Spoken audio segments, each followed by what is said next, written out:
मुझे लगता है वो मायूस है। मोदी जी ने क्योंकि वादे बहुत बड़े किए थे। अपनी इलेक्शन रैली के दौरान उन्होंने कहा था और बार बार कहा था कि मैं 2 करोड़ सालाना रोजगार बनाऊंगा। तो 8 साल बाद 16 करोड़ रोजगार बन जाने चाहिए थे। 16 करोड़ रोजगार तो नहीं बने, 22 करोड़ नौकरियों के आवेदन जरूर आए और उसमें से नौकरियां सिर्फ और सिर्फ 7 लाख लोगों को मिली। और बेरोजगारी का ये जो पहाड़ है, ये 2 विषयों से और भी ज्यादा बड़ा टूट पड़ रहा है। पहला, ये महंगाई और घटती आय के दौरान आ रहा है। जो लोग थोड़ा बहुत कमा रहे हैं उनकी भी आय घट गई है और महंगाई बहुत है, इसलिए बेरोजगारी और भी ज्यादा चुभ रही है। और दूसरा, महिलाओं पर इसका बहुत कहर बरपा है। जो लेबर पार्टिसिपेशन रेट महिलाओं का 26% होता था, वो गिर के 15% तक पर आ गया। तो क्या मोदी जी को कोई चिंता नहीं है? मुझे नहीं लगता ऐसा होगा। आंख पर पट्टी बांध लेने से सुनाई तो जरूर देता है क्या हो रहा है देश में, और उनको चिंता है, उनको रोजगार की चिंता है, यह मैं दावे के साथ इस मंच से कह सकती हूं। हां, वो चिंता एक व्यक्ति के रोजगार की है।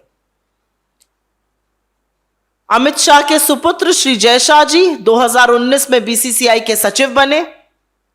उनका कार्यकाल 3 साल का था, खत्म होना था, नियम के अनुसार उनको रिटायर होना था।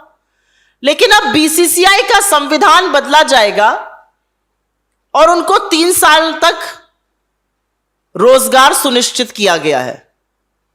लेकिन आपके बच्चों को 4 साल की नौकरी के बाद 23 साल में रिटायर कर दिया जाएगा। यह प्राथमिकता है सरकार की। सरकार की प्राथमिकता यह है कि 60 लाख सरकारी पद केंद्र और राज्यों में खाली पड़े हैं, उसके बारे में चर्चा नहीं होगी। 2-2 साल तक सशस्त्र बलों में और आर्मी में भर्ती नहीं होगी, और जब युवा रोजगार मांगेगा तो उसको 4 साल का रोजगार मिलेगा, और वो भी तब जब उसको 23 साल में रिटायर कर दिया जाएगा। यह युवाओं की चिंता है उनकी। तो ऐसा क्यों है कि स्थिति इतनी ज्वलंत है और मुद्दे पर बात नहीं होती है? आप बेरोजगारी पर बात करके, मैं चैलेंज के साथ कह सकती हूं, यहां पर दिखा दीजिए, नहीं बात करेंगे। और इसीलिए हमारे कुछ सवाल हैं। पहला सवाल यह है कि वो 2 करोड़ सालाना रोजगार कहां है? क्या वो हवाबाजी थी? क्या वो जबानी जमा खर्च था? उसके लिए आप माफी कब मांगिएगा? दूसरा, 60 लाख सरकारी पद खाली पड़े हैं। अभी मैं निजी क्षेत्र की तो बात ही नहीं कर रही हूं, केंद्र और राज्य सरकारों को मिलाकर वो क्यों खाली पड़े हैं? तीसरा, बड़ा रोजगार बनाने वाले जो उपक्रम होते हैं वो एमएसएमईज होते हैं, लघु मध्यम सूक्ष्म उद्योग जो होते हैं, वो बैकबोन ऑफ द इकोनॉमी होती है, वो बड़ा रोजगार बनाती है। उनके लिए क्या प्लान है? उनका पैसा बकाया है। डिमोनेटाइजेशन, पहले नोटबंदी के दौरान उनको मारा गया, अब उनका पैसा, तमाम पैसा बकाया है।